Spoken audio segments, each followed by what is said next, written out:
m'appelle Stephen Toupe et je suis président de la Fédération des sciences humaines et je suis ravi de vous voir en si grand nombre aujourd'hui. No surprise that you're here in large numbers given the topic, it seems to me. As you well know, the Federation for the Humanities and Social Sciences is the national voice for Canada's 90,000 researchers and students in the humanities and social sciences. Our membership comprises over 160 universities and scholarly associations across this great country. I want to acknowledge and give thanks for being on unceded Algonquin territory this morning. Indeed, I think it's timely to note the important progress that has been made with the recent signing of the proposed agreement in principle of the Algonquin, Ontario, and federal government's land claim agreement. That's a big achievement. The Federation's Big Thinking on the Hill lecture series helps bring together research and parliamentarians. We hope to inform public policy. Je souhaite remercier l'honorable Greg Fergus, notre député parrain de la série. C'est grâce à M. Fergus que ces événements peuvent se tenir dans ce magnifique restaurant du Parlement. I also want to thank the Social Sciences and Humanities Research Council for their continued support of the series. Si vous avez besoin de traduction simultanée, les détails se trouvent sur vos tables. Nous avons aussi des écouteurs à l'inscription à l'extérieur. Well, the United States election has captured the world's attention as Democratic nominee Hillary Clinton battles Republican nominee Donald Trump for the presidency. I think that last year few of us would have predicted how both parties' nomination contests would unfold, or perhaps even the candidates that were ultimately chosen. Now the election rhetoric and drama continues in the lead up to November 8th, with observers increasingly wondering what the election means for American democracy, the party system, and for Canada. Our speaker today has been asking these important questions, and we're delighted to have him with us this morning to shed some light on the implications of this tumultuous campaign. I should start by saying that Dick Johnston was on the search committee that hired me as president of UBC, and then he was on the board of governors, so he's been my boss for a lot of my professional life. So, of course, I have to say very nice things about him. But that's indeed easy to do because Dick Johnston is Canada Research Chair in Public Opinion, Elections, and Representation at the University of British Columbia. He is one of the world's leading experts in elections, polling, and indeed US elections in particular. He actually took some time to run one of the greatest, most important election surveys out of the University of Pennsylvania before, I'm happy to say, returning to Canada. He's a pioneer in survey research, and he's co-author of many books and author, 2000 Presidential Election and the Foundation of Party Politics, The End of Southern Exceptionalism, Class, Race, and Partisan Change in the Post-War South. We are very privileged to have Dick Johnston with us today, and I can assure you that we'll learn things. This won't just be talking heads on CNN. Thank you very much and welcome.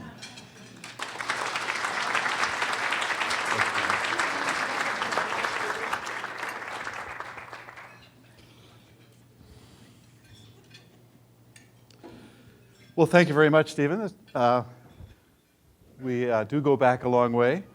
We do share confidences, not necessarily in public, but because they are, after all, confidences. So I will just see if I can, oh, here we go. That's the laser pointer? No, that's the, there we go. All right, so here's the topic. I'm going to talk about how candidates get selected. How is it possible that a historic party, which has traditionally been extremely controlled about its actions, wound up nominating Donald Trump. I'm going to suggest that at one level he's an historic accident. It was a kind of a perfect storm of circumstances that made it possible for him to get nominated. But on the other hand, it's not an accident. In point of fact, he's got where he did by essentially speaking aloud thoughts and considerations that the Republican Party has been dog whistling, has been engaged in coded speech over the last 20 years. They've now, in some sense, had the cover torn off by their own candidate. And then a little bit about the campaign and some thoughts about where this will take us going forward. I assume that among the questions will be, the prospects of democracy in America and all of that. Maybe I'll leave that for questions. But the point I want to start with is that this election has been kind of bizarre from the get-go. There's a very substantial body of political science research on American presidential elections which suggests that they're actually fundamentally boring. They're massively consequential. It really matters which party controls the White House. It matters even if the other party controls Congress. So these are not just theatrical exercises, but they are, as elections go, relatively predictable in the sense that both parties can be counted on nominating a relatively strong candidate, and they work hard to do this, and that they then engage in essentially matched efforts. There are strategic plays and counterplays, but these ultimately cancel out. And at the end of the day, the election is mostly a compound of how the economy is doing and what is the approval rating of the president. Well, not this time. So let's talk about that. So the first point, a couple of slides here, go to the question of the nomination process itself. I assume that you know the basics of the story here, but the object of the exercise of the nomination period is to produce delegates for a national convention, right? The national conventions have been the kind of central defining feature of US parties for nearly 2 centuries, right? Going back to 1828, in fact. So they are the mechanism that actually officially identifies the nominee. Over most of the history of conventions, these were intensely brokered phenomena where decentralized but nonetheless sort of grown-up body of people, big city mayors, state governors, legislators, people with roles in parties, would essentially meet at the convention and work it out there. Part of working it out was the kind of delivery of blocks of votes, and part of making that work was an open ballot. So it's not a secret ballot convention. It is an open ballot convention, and that's rather critical. By the late 50s, there was kind of mounting discontent with this, and in the 60s, it blew over with the 1968 Democratic Convention, a disaster in Chicago, being in some sense the culminating event. The result of which was the McGovern-Fraser Commission inside the Democratic Party, and from 1972 on, the Democrats and then the Republicans, having no choice but to follow in their wake, have decided that essentially all delegates shall be chosen by some kind of elective process. Most states use what's called a primary election. A primary election is something that is actually organized by the state government itself using the electoral machinery of the state put at the service of the party. And about a dozen states, it varies from year to year, use something called a caucus, which is actually a party-run thing and a closer vested thing. But it still, in some sense, is an elective process. And with the ballot being open, this means that delegates come to the convention pre-committed on the first ballot, and there's so far only been one ballot since 1952. And so the convention is officially determinative, but in fact, it is the selection of delegates through a primary process. That leaves lots of scope for party intervention over the rules of primaries, when they shall take place, how votes shall be counted, and so on. But from 1972 on, regardless of the specifics of the rules, there is a sense in which the parties have tried to struggle to contain the popular impulses that the primary process gives scope to. And it is the case that, almost without exception, the ultimate winner in each party of the primary process was the person who was the front runner at the beginning, who was in some sense the choice of the party as such, where the party as such is senior elected officials again, employees of the party, and people who in some sense stand for the interests that constitute the party's coalition. On the Democratic side, organized labor, the African American community, and so on. On the Republican side, evangelical leaders, big business people, and a kind of foreign policy establishment. And so the story typically is that there's something called an invisible primary. 2012 is an example of an invisible primary process that stumbled, but ultimately accomplished its process, right? So Mitt Romney was the Mitt Romney, Mitt Romney was the choice of the party establishment, but it struggled to actually get him the nomination, but it ultimately did. And what you see is this kind of succession of challengers, each of whom has about a fortnight or so shelf life, but the media would either lose interest in them, or their essential flaws would be uncovered, or they would be trashed anyway, whatever. All of these challengers were beaten off, and the ultimate result was the Romney nomination. But it's only after Rick Santorum finally gave up the ghost that Romney's share in primary polls, these aren't actually delegate numbers, these are just sort of primary preference polls. They have no official significance. But it's only after Santorum stepped down that he took off. But there's some sense in which he had the resources and the backing to sustain him through a primary period. Okay? And that was the product of this thing called the invisible primary. So before the primary season even begins, there is this invisible vetting process by party insiders and key stakeholders. The object of the exercise is to find the candidate in the sweet spot, so to speak. Candidate who is enough off-center to be worth supporting. I mean, these people do believe in what they do, after all. So a candidate who's enough off-center to be worth supporting, but not so far off-center as to be unviable. That's the point. And Mitt Romney was deemed to be such a person. So part of the story then is simply signaling, getting the message out to endorsements, so that at least that part of the primary electorate, which cared about the ultimate result, would know which candidate the party elite supported. But also, the control of money was critical here, right? That very few of the big donors were wild cards. They participated in the general concern that the candidate be viable. And so the party could, in effect, direct the flow of money. And part of the story of the rapid passage of challengers to Mitt Romney through 2012 was the fact that they were cut off from money sources. They basically couldn't put together the resources to sustain the campaign. So that was 2012. This is 2015, 2016. Same sort of thing. It's the Huffington Post pollster reading of the candidates standing in all the various primary preference polls, but it actually looks much like what actually was happening in the primaries themselves. It's a pretty good reflection. And you notice that even by the time of the first debate amongst Republican candidates, Donald Trump had taken off. He took off basically by making the first of many anti-immigrant speeches. That was the thing that ignited the candidacy. So even when the first debates came along, he was already a credible candidate, already more credible than any of the others.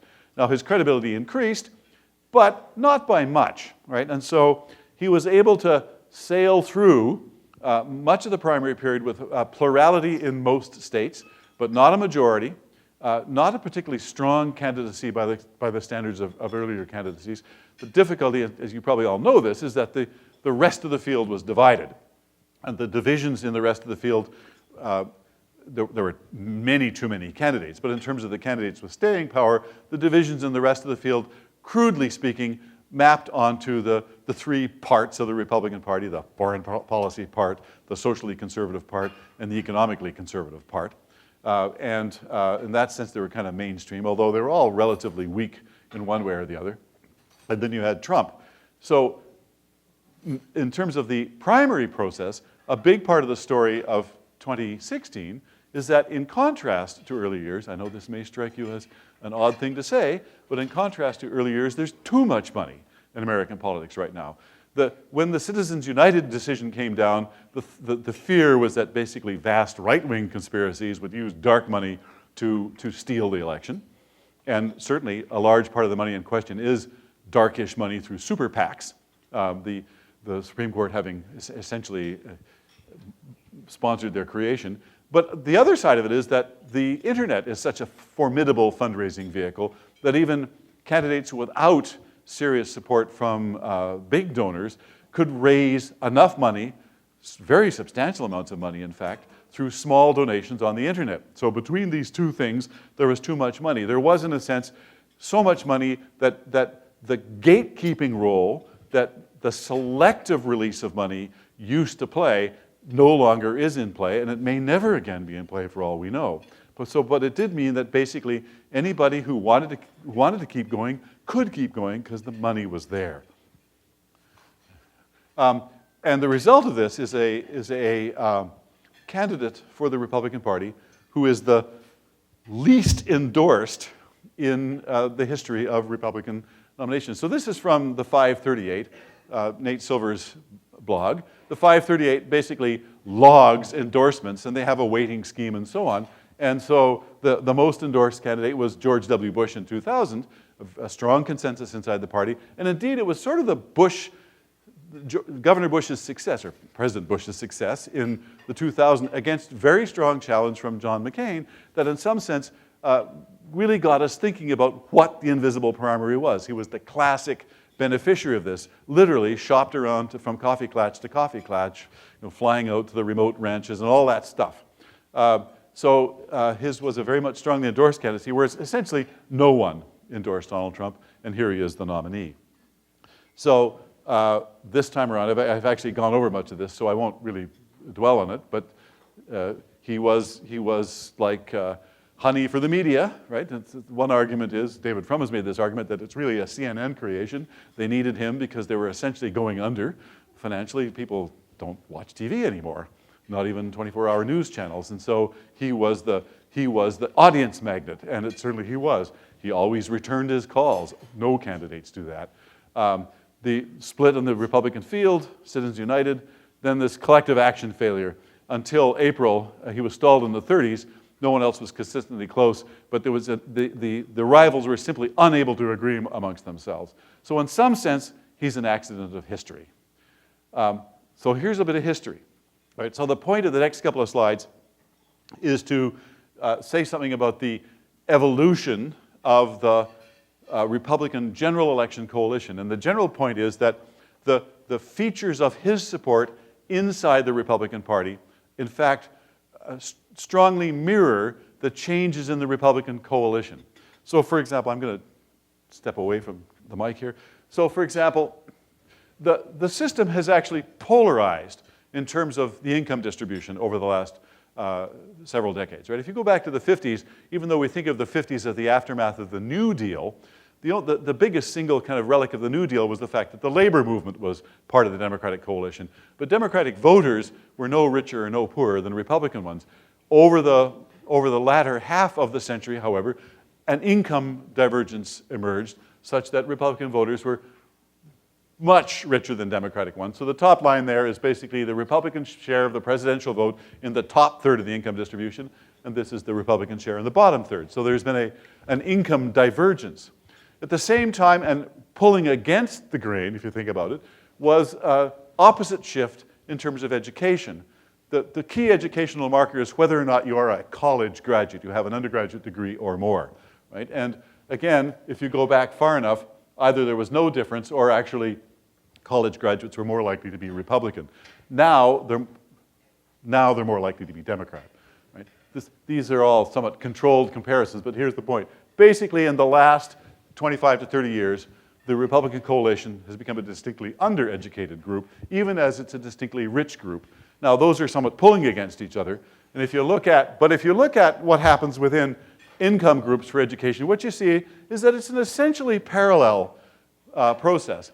So there's much talk made about poor people with low education. It's not just poor people with low education, it's any people with low education, and you'd be shocked how many people in the bottom third of the income distribution have a college degree. Right? It's something in the order of a quarter to a third. So these are not trivial numbers. At the same token, there's plenty of people at the top end of the income distribution who don't have college degrees. So these are independent forces working at odds with each other. But Mr. Trump has been particularly effective at recruiting the low education voters. But he's pulling them not just from the working class or not just from the poor, but from the rich as well, indeed, especially from the rich. So that's one point. But the fact that there's a kind of dumbing down of the Republican coalition, this is a long-term trend, and in some ways Donald Trump is a beneficiary of it. If you ask what is the distinctive policy commitment of the Republican Party, that policy commitment is too nice, but policy inclination of the Republican Party, xenophobia and racial resentment are very important to it. It's a phenomenon of the last 20 years in particular. I mean, the transformation of the South is part of the story, although the racial component of the first 30 years of that transformation, I would say, is overstated. That's part of the argument that Byron Schaefer and I make in our book on the South. But there's no question that by the 90s, the Republican Party had morphed completely into a party that was very, very conservative racially. What I've got up here is simply a scale of responses in the American National Election Study to a bunch of questions about racial resentment. They're not racism as such. They're about resentment in what is believed to be a pattern of preference for African Americans. That happens to be the set of questions they asked, but responses on this dimension are very close to responses in a more general xenophobic dimension. Even though kind of the executive Republican Party is interested in trying to come up with immigration reform and is a pretty cosmopolitan, outward-looking crowd, the mass base is not so much like that at all. And I should mention also that if you're trying to get a grip on citizens' views on open borders and trade policy, there's no point looking for a political economy explanation. There is essentially no relationship between the objective interests of individuals in trade policy and their opinions on trade policy. It's almost entirely driven by the extent to which you are personally cosmopolitan, right? And as a psychological disposition, that's the story. So even though the Republican Party is more clearly committed to kind of a global trade regime than the Democratic Party is, its supporters are not psychologically at one with that agenda. Now, that agenda inside the coalition, you'll see that on a racial resentment scale, the left one there, people who are college graduates are less racially resentful than people who are not. Although you might notice that within each of those educational groups, rich people are more resentful than poor people. It's not a big difference, but it is statistically significant. So again, it isn't just poor whites who are in play here. It is people who are generally poorly educated and not particularly cosmopolitan, and they are quite common on the ground amongst well-off Republicans as amongst poor ones. Okay, I don't think I'll dwell on the next one. That's a bit of a bridge too far. The other big story in play in this, or another big story in play, is gender gap. So again, this is not data from 2016. This is data that takes us down to 2012, right? So it's the setup. So again, if you look at the evolution of the gender gap on the left, so this is basically the Republican share amongst males as compared to the Republican share amongst females. Essentially no gap, or not much of a gap, until you hit sort of the 70s, but it's been consistently open and fairly wide ever since. So this again is a matter of political evolution over the last few decades of the 20th century into the present. So it's not a new thing in itself. And then how does the gender gap map onto education? And here I think there's a bit of a surprise. So if we look at this one, amongst people who have college educations, so I'm taking it back to 1992. In some sense, I'm going to say, okay, let's just take it from there where it's consistently wide. Okay? Amongst people with college educations, the gap was already well established. And it, in some sense, hasn't really changed. And it's remarkably wide. It was never so wide amongst people without college educations, but it wasn't trivial. The width of the gap was somewhat masked by the fact that the line is going up. So you don't see the vertical quite as clearly. But both, amongst people without college educations, both men and women have been moving to the Republican Party. So that actually, there's not much of a gap, at least as of 2012. So it isn't, this is one of the few places where in some sense the trends aren't sort of electorate wide. And so in a way what you've got at the moment is college-educated females, and increasingly females are college-educated, and increasingly college-educated people are female. That's the other flip side of that. In some sense, it's college-educated females against the others, which is a I think it's a particularly worrisome trend, if you ask me. But so that may help account for the women you do see at Trump rallies. But there's a kind of class inversion going on here, which is quite worrisome. Anyway, but that's part of the background. So in some sense, though, these are patterns which point straight to Donald Trump. As far as the Democrats are concerned, again, I'll just quickly run over this. The Hillary Clinton was the consensus candidate from the start, the most endorsed Democratic candidate in history, in contrast with Trump and the Republicans. But the unexpected, but now a matter of historical record, result of the Democratic primary was that Bernie Sanders was actually able to make it kind of close. It wasn't really close. It was never as close as it was made out to be. But the fact that he wound up getting nearly 40% of the preferences and having a serious number of delegates was something that none of us expected. And to a certain extent, that's a money phenomenon, again, in the sense that he was able to take advantage of the efficiency of the internet in generating donations. By the end of the campaign, he was raising as much money as Clinton was. The signals in favor of Hillary Clinton went unheeded. The money tap was efficient for him. She won because she dominated among core constituencies, including in particular labor unions and minorities. Not that unions are big anymore, but they're still important. On issues, this is an important point, on issues they're actually effectively identical. And in point of fact, his supporters and her supporters in the primaries were effectively identical. It wasn't really about policy, it was about style and generation, which is ironic considering Bernie's age. Couple of observations on the horse race. So this is what it looked like as of Sunday evening. You probably all, those of you who obsess about these things, have probably seen something like this. I mean, it is now wildly improbable that he could actually overtake her, but that's what it looks like. But in fact, let's just go back to 2012 to get a sense of what a campaign is supposed to look like. Okay? So the political science of campaigns, which is mostly sort of generalization from patterns. I wouldn't pretend that there's a lot of real theory in here. But the political science of campaigns, which focuses on their relative predictability, has certain features. So, for example, over the course of a campaign, what you tend to get is a net mobilization to preference. Right? So both candidates gain.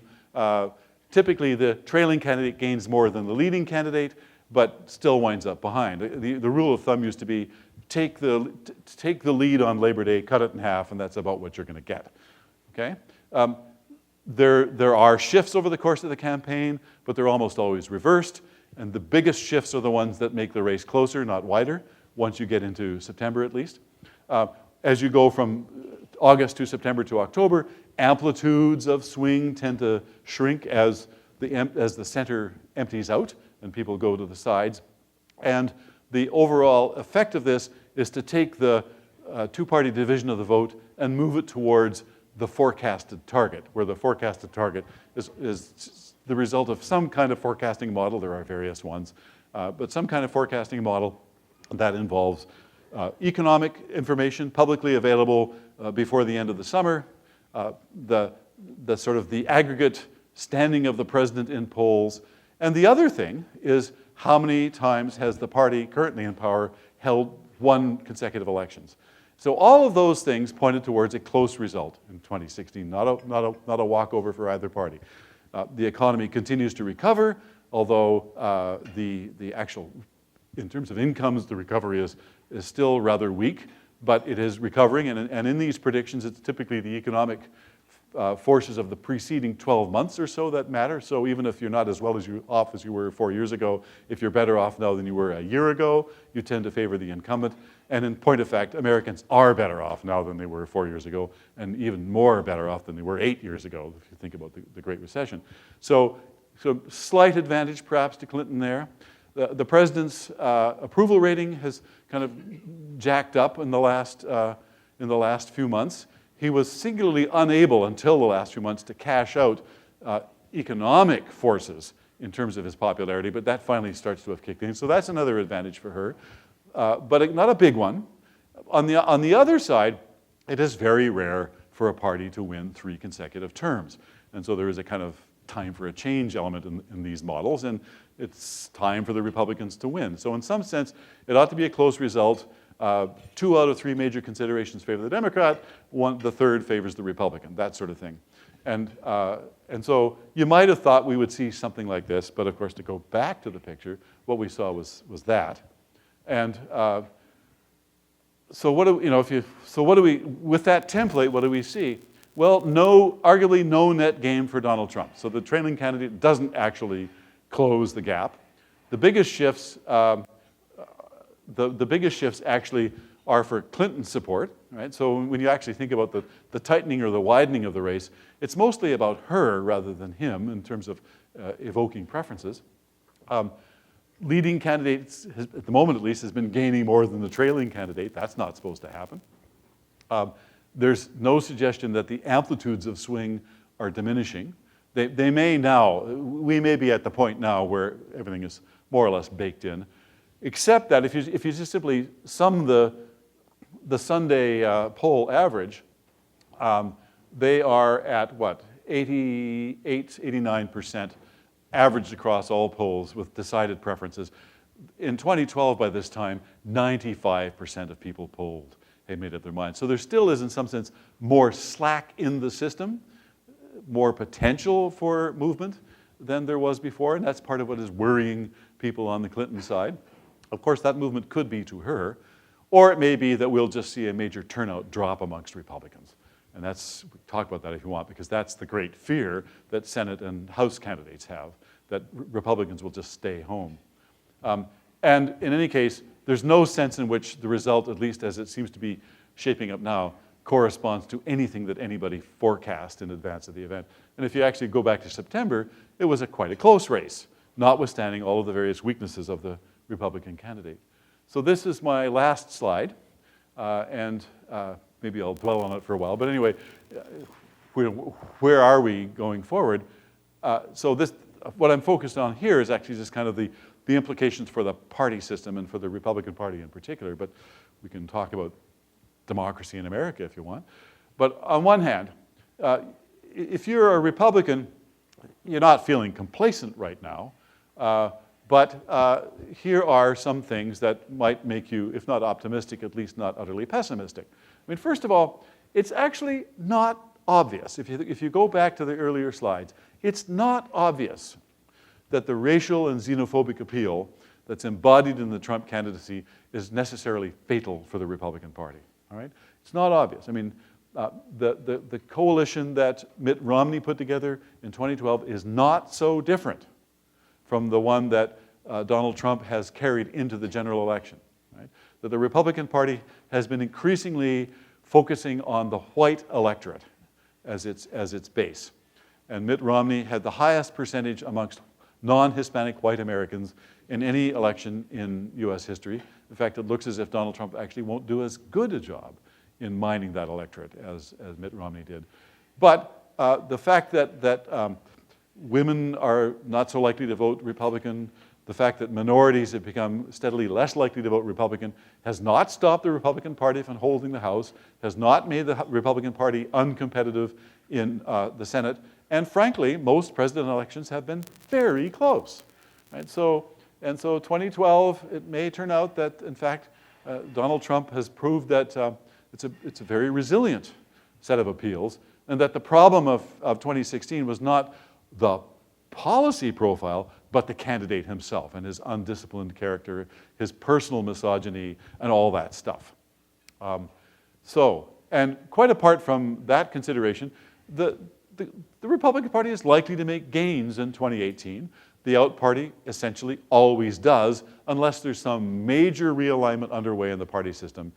That may be underway, but I frankly doubt it. So they're likely to gain in 2018 simply from the off-year effect as casual Democrats, supporters of the Clinton campaign, who came into the presidential election because it's a high stimulus election, fade away and just stay home in the lower stimulus off-year election.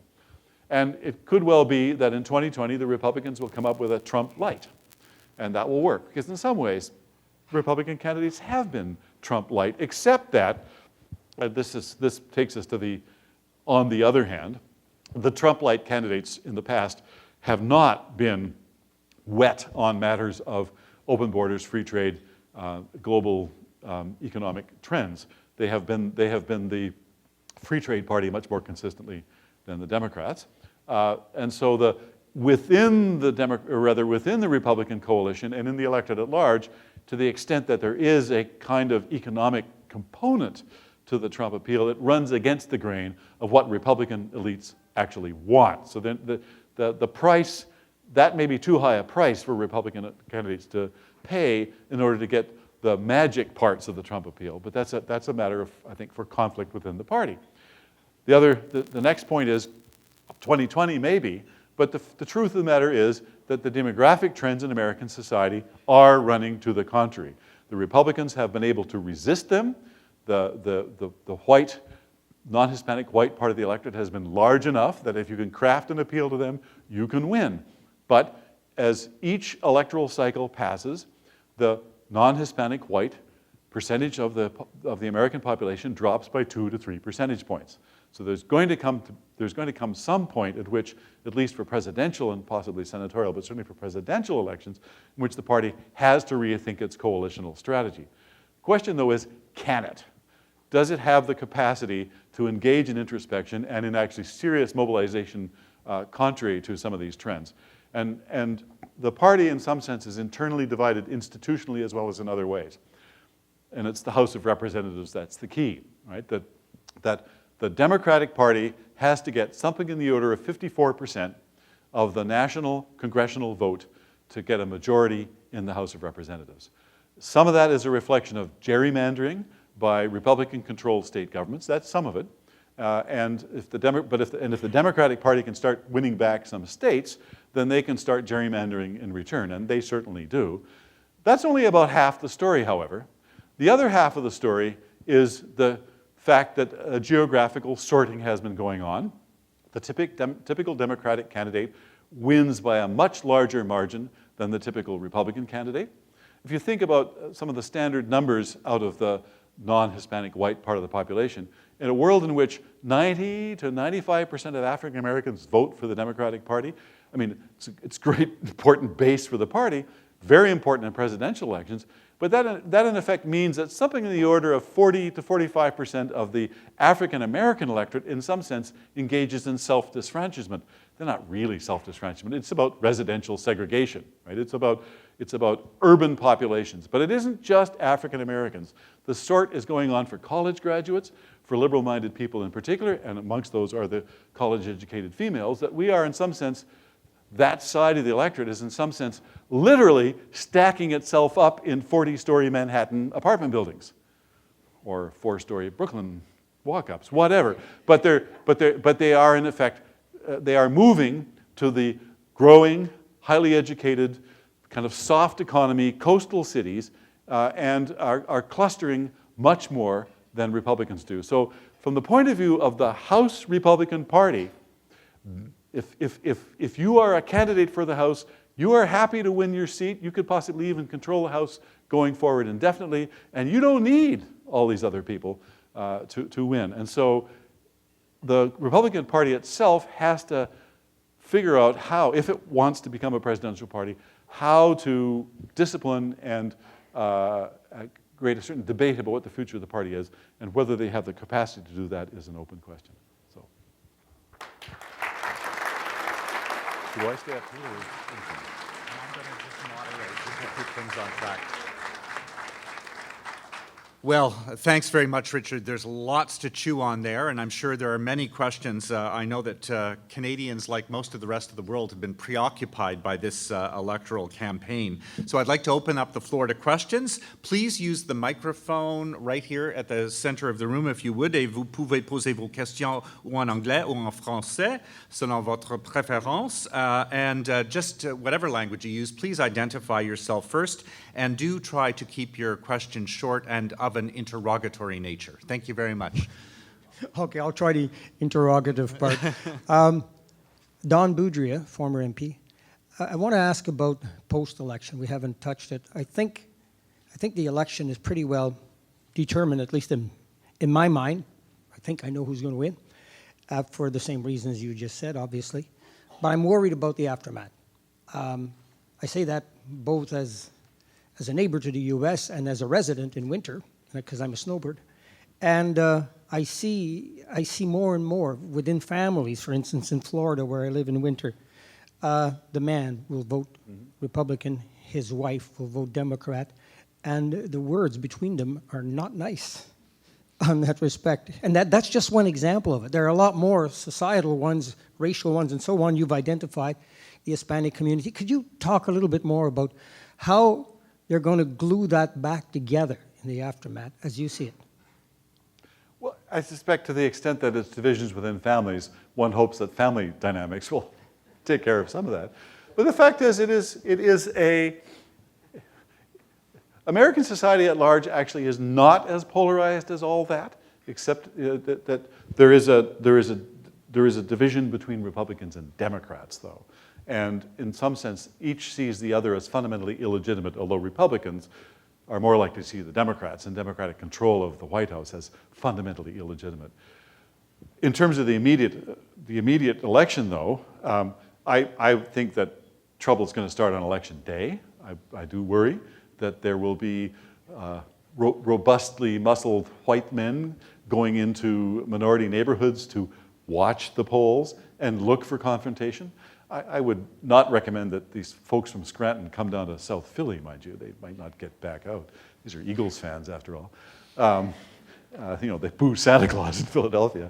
But still, I think we're going to see. We may well see an election day that is rougher and more violent than in the past. Although I'm not sure that the Trump campaign has anything resembling like an organization. But we'll see whether there's any kind of spontaneous stuff. I think that part of Mr. Trump's task, he's in effect conceding, and he's moved on to the next agenda, which is to delegitimate the Clinton administration, strangle it in the cradle, so to speak. And so he's going to raise the stakes for congressional Republicans in collaborating with this presidency, I think. I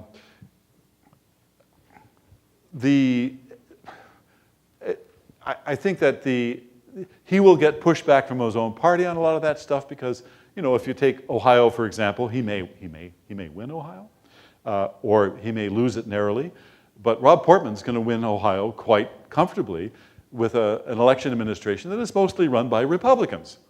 And Republican election administrators aren't going to appreciate being trashed by the Republican presidential candidate. But in the longer run, I think there is a sort of corrosion going on here, a corrosion which is frankly happening everywhere, right? This is except maybe here. This is a sort of phenomenon of Western democracies that there is a populist wave out there, mostly on the right. Italy is one of the few exceptions. It's on the left there, which has a strong sort of ethnocentric dimension to it, which may have been inevitable given the immigration changes and refugee changes in most of the world. It's not pretty, and I don't know what the solution is, frankly. Yes. Hi there, I'm Bobby Kelly from Hill and Knowlton Strategies. I think we've seen in the past few weeks, you see some of these normally reliable Republican states that are solid red and have slowly turned sort of pink over the course of this election. So if you look at Texas and Georgia and Utah and Arizona and Alaska, and you could name a couple others as well. If not in this year, do you think that is part of a remaking of the electoral map post-election? Like we are going to see the Texases going blue in 2020 and 2024.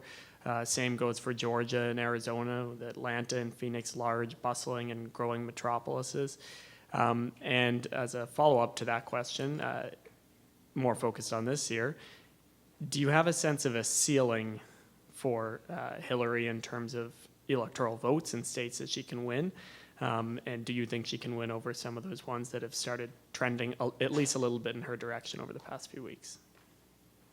Well, some of the trends in the Electoral College are demographic trends, right? So Arizona is close to a certain extent, or to a great extent, because it is Hispanicizing. It's going down the same road as Colorado, Nevada. So that's some of it. Georgia, similar story, that Atlanta in particular has become a growth center in the South. And so it is attracting exactly the kind of college-educated people that some of the other coastal cities are. And so that's helping with Georgia. Texas is an interesting case because the fact of the matter is that in 2000, Al Gore won most of the counties. So if we take a line from Houston through San Antonio, Gore won most of the counties south of that line. I mean, Texas is a very diverse state, but it is a longer way back, and it has counter demographic trends going on as well. So and of course, you know, there's movement in the other direction, right? That Pennsylvania and Ohio seem to be on different trajectories, even though they're actually quite similar states in parts. So that we're actually going to see more states in play on both sides than had been the case. I mean, the preceding 10 or 15 years is one of actually a shrinking battleground, right? As states pulled off to one side or the other. Well, the movements are in this counter direction, at least for the time being. But the fact is, if it's a result such as the polls forecast right now, her overall level is going to be such that as far as the electoral college map is concerned, you're kind of not going to see it. What you're probably going to see as a landslide. But she's not, you know, it's not a landslide of the sort that Ronald Reagan had in 1984, right? Or even George H.W. Bush in 1988, where you had maybe 40% for the Democrat, and where, you know, as in 1988, only one state plus the District of Columbia went to the Democrats. I mean, that the country is sufficiently sorted that a landslide in the electoral college now is sort of in the low to mid 300s of electoral college votes out of 538. Hugh Windsor, Parliamentary Press Gallery. Dick, all of the changes and differences of the current election, are they so different that it calls into question our traditional survey research methodology? In other words, can you know, the random selection of respondents, et cetera, do you think that the survey researchers, pollsters, are going to have to rethink their methodologies as a result of this style of an election? Well, I think it partly depends on how good the forecast proves to be. But the fact is, as you know, some of us go back on the survey. Hugh and Chris and I were involved with the Globe surveys. Was it last week, the week before, something like that? You know, the technology itself, as well as the way society is organized in terms of privacy considerations and so on, has blown the old model out anyway. Random selection is, I mean, you can go through random digit dialing, but you know, when 45% or so of the population, as is the number in the U.S., is a cell phone only population, you have to have special sort of very expensive dual list setups, and the response rates have dropped in all modes, and blah, blah, blah, blah, blah. So if you actually look at most of the polls, they're not like that anyway, right? They are essentially online polls of some form or another with massive weighting to try and get back to population magnitudes. So in some ways, it's pretty striking how good a job the US industry does, considering how difficult it is to actually get into to construct samples.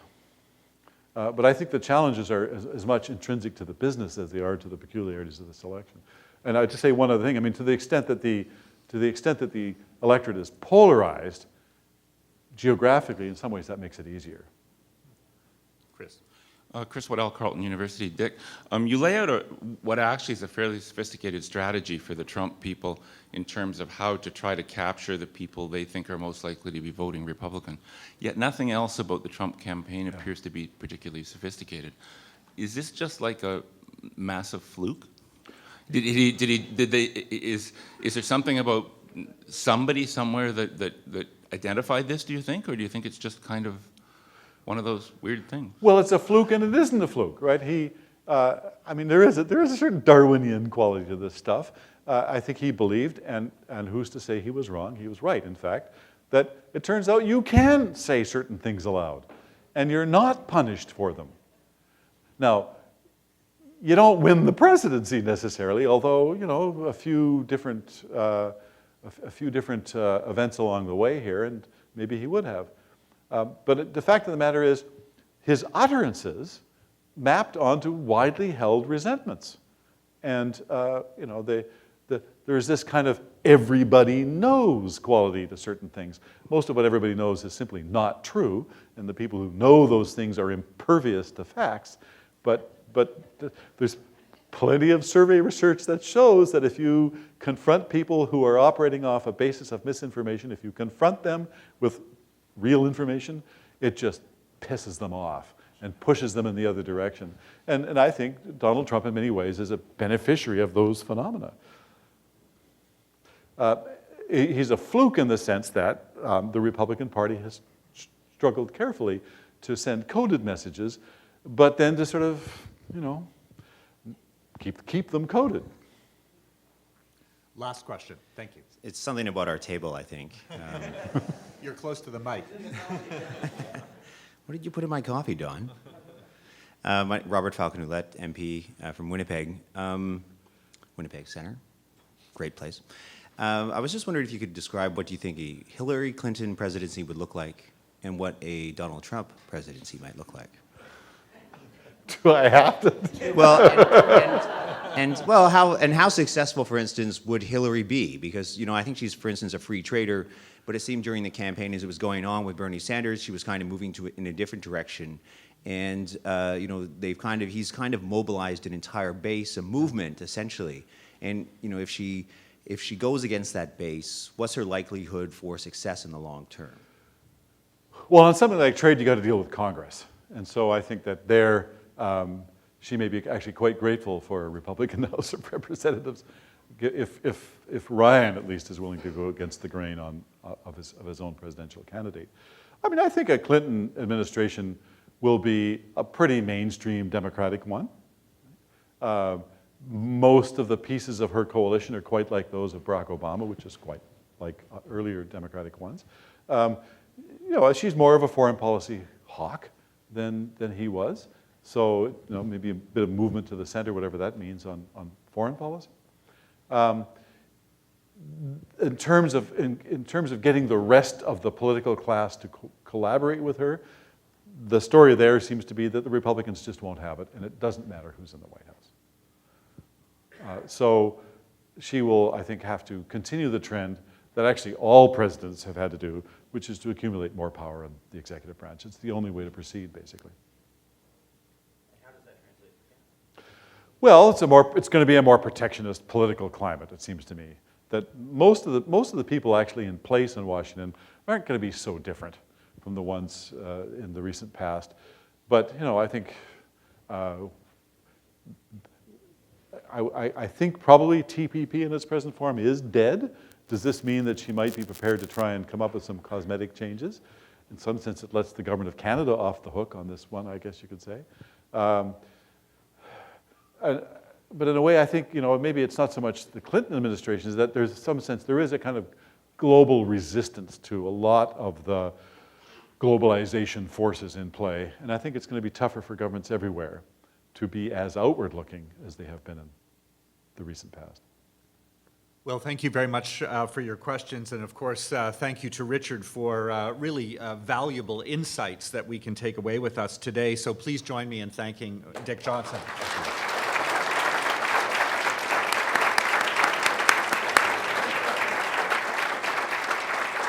Oh! And I have a very small token of thanks from the Fédération of the Humanities and Social Sciences. Thank you very much, Dick. Thank you. Merci encore une fois à l'honorable Greg Fergus, notre député parrain de la série de causeries Voix Grande. Merci encore au CRSH pour leur soutien précieux tout au long de cette série. Thank you, of course, for joining us today, and I want to note that there is another upcoming Big Thinking lecture on November 29th. This will feature a presentation entitled, Do We Need to Rethink Sexual Assault Law? This is a continuation of the American election campaign discussion. We will feature a conversation between two leading scholars, Constitution and Criminal Law expert Carissima Maven from the University of Ottawa and Elaine Craig, Associate Professor at the Schulich School of Law, Dalhousie University. This very important conversation will be moderated by Lisa Phillips, Professor at Osgoode Hall Law School, York, and Federation board member. So I hope to see all of you there. Please, as you leave, pick up a flyer at the registration desk, which features next month's Big Thinking on the Hill speakers, as well as 3 Big Thinking on the Road speakers, one in Toronto on November 9th, another in Kingston on November 19th, and another in Toronto on December 1st. Merci encore et bonne journée à tous. Thanks very much and have a great day.